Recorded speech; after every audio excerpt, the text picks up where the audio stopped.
अस्सलाम वालेकुम व्यूअर्स, मेरा नाम सिद्दीकी और आप देख रहे हैं इलेक्ट्रा स्टार सॉल्यूशन। तो आज की जो वीडियो है वो बेसिकली हमारा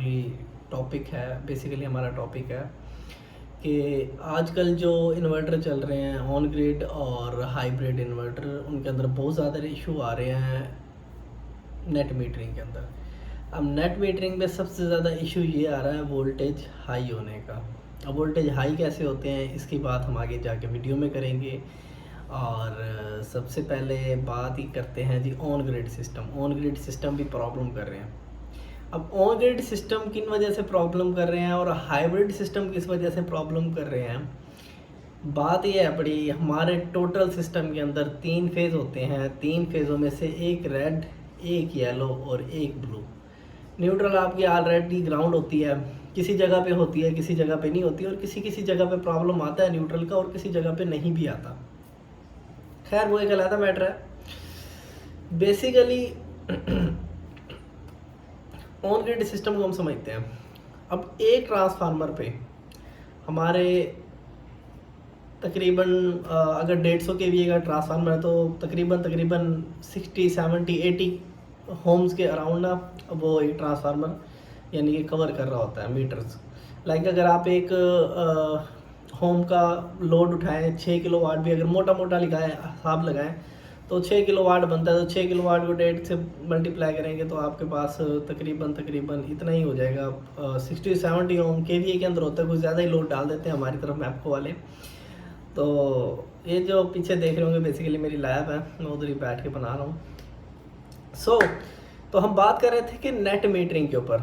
अब एक रेड है, एक येलो और एक ब्लू है। अब किसी का मीटर रेड फेज पे लगा होता है, किसी का मीटर ब्लू फेज पे लगा होता है, किसी का मीटर लगा होता है येलो फेज पे। जो सिंगल फेज की नेट मीटरिंग है, सिंगल फेज में अगर तीनों मीटर रेड फेज पे लगे हुए हैं, तीनों मीटर रेड फेज पे लगे हुए हैं, हमारा ग्रीन मीटर भी समझ लें रेड फेज पे लग गया। अब तीनों घरों के अंदर है हमारा सिंगल फेज, क्या कहते हैं, on grid system. Single phase on grid system like आप क्राउन का ले सकते हैं, आप टेस्ला का ले सकते हैं, वट एवर जो भी आपके पास इन्वर्टर है। तो सिंक्रोनाइजेशन के अंदर सबसे ज़्यादा ये होता है, अगर आपने करंट पास करवाना है ना तो आप इन्वर्टर हमेशा वोल्टेज हाई रखेगा अपने ग्रिड वोल्टेज से, ताकि हमारा जो करंट है ना वो फ्लो करे ग्रिड की तरफ। सही है। तो और अपनी फ्रीक्वेंसी को भी थोड़ा सा ग्रेजुअली हाई करेगा कि वो थोड़ी सी फ्रीक्वेंसी अपना जो हमारी वापडा की फ्रीक्वेंसी है उससे थोड़ा सा हाई रखेगा, ताकि हमारी जो अपना निकल रहा है यानी कि पावर है वो आगे ट्रांसफ़र हो सके। अब फ़र्ज़ किया एक इन्वर्टर 240 वोल्ट पे है, ग्रिड को फीड करवा रहा है और ग्रिड के वोल्टेज है 238 वोल्ट। अब उसी जगह पे दूसरा इन्वर्टर लगा हुआ है, वो इन्वर्टर क्या करेगा, वो भी ग्रिड को फीड करवा रहा है। उस ग्रिड के फीड कराने वो अपने क्या करेगा, वो 240 से ऊपर वाले वोल्टेज रखेगा यानी कि 242। अब क्या होगा जी, 242 पे वो भी दे रहा है, ग्रिड के वोल्टेज हाई हो गए। जो उससे पीछे वाला था नेट मीटरिंग वाला इन्वर्टर, वो भी अपने ग्रेजुअली वोल्टेज हाई कर देगा। वो तकरीबन जमा होते होते आपके हो जाएंगे जी 260 वोल्ट। अब 260 वोल्ट आपका रिटर्न जा रहा है ग्रिड की तरफ। हाँ, एक बात और कहता चलूँ कि हमारा जो ट्रांसफार्मर है ना, ये दोनों के अंदर काम करता है, स्टेप डाउन भी काम करता है और स्टेप अप भी काम कर रहा होता है। वो हमारे चले जाते हैं जी 11 केवी के अंदर, यानी कि वो पुश हो जाता है सारी की सारी पावर 11 केवी के अंदर। अगर फ़र्ज़ किया रेड फेज़ के ऊपर हमारे 10 नेट मीटरिंग के केस हैं, येलो पे कम है और ब्लू पे कम है, तो मेरे रेड के वोल्टेज हाई हो गए। अब रेड फेज़ के वोल्टेज जब हाई हो गए, उसके अंदर क्या होगा जी, उसके अंदर एक ही प्रॉब्लम होगी, उसकी वजह से आपका एक फेज़ डिस्टर्ब हो गया, यानी कि उसके अंदर वोल्टेज हाई है, बाकी दो के अंदर वोल्टेज डाउन है।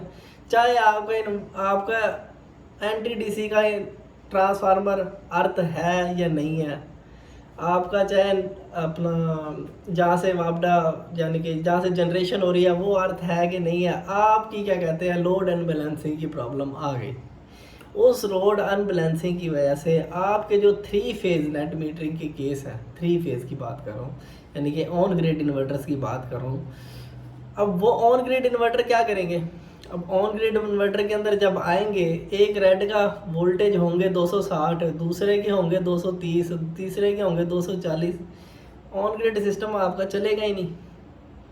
तो अगर आप उनको फेस टू फेस लें, अब लाइन टू फेस की बात की थी अभी मैंने थोड़ी देर पहले, अब फेस टू फेस की बात की जाए ना, तो फेस टू फेस के अंदर आपके 400 वोल्ट होना चाहिए तीनों के अंदर, यानी कि 1-2 वोल्ट की ग्रेजुअली हो जाए, कोई इशू नहीं है, प्लस माइनस के अंदर चल जाता है। लेकिन अगर 410 वोल्ट रेड पे आ रहे हैं, 405 वोल्ट ब्लू पे आ रहे हैं और 402 वोल्ट ग्रीन येलो पे आ रहे हैं, तो आपका मसला हल नहीं होगा, आपका इन्वर्टर अलार्म पे जाएगा।